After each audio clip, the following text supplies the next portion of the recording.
Madeira Member of Parliament Rigathi Gachagua has pleaded not guilty to the charges against him and been released on a 12 million shilling cash bail. Gachagua was arrested on Friday at his Nyeri home and spent the weekend behind bars.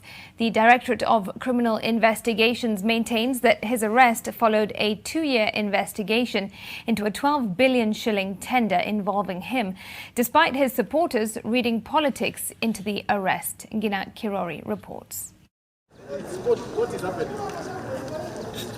A few minutes past 11 a.m. at the Milimani Law Courts, the bail application hearing in the case of Madeira MP Rigathi Gachagua versus the state kicked off, where 6 charges were read to the legislator.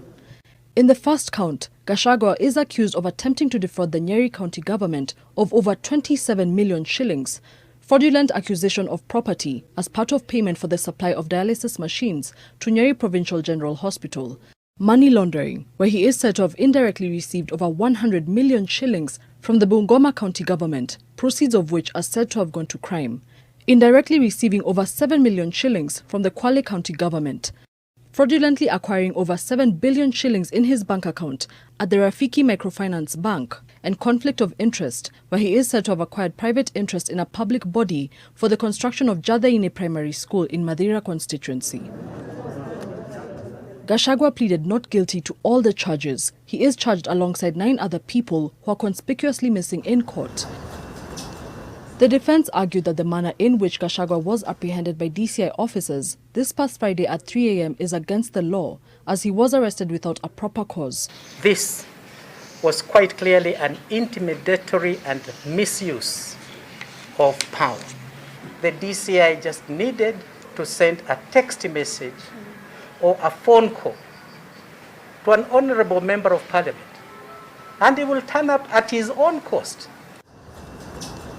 The prosecution, however, opposed the free bond request, arguing that the charges against Gachagua are too consequential. Justice Lawrence Mugambi released Gachagua on a 12 million shilling bail or an alternative 25 million shillings bond. The MP has also been ordered to deposit his passport with the court. We strongly feel that the bond terms that have been granted by the court were too high. There were other suspects, but it was only Honorable Rigathi Gachagua who was arrested. And of course, that to me is discriminatory. I believe we would have to find a way of raising that kind of money, because it is not possible to be expected that you raise 12 million to be able to be released. Gachagua has been on DCI radar for 2 years now. In this Facebook post, he says he has been arrested and released a few times over the last 2 years. This is nothing other than political persecution. And we want to ask DCI Kinoti,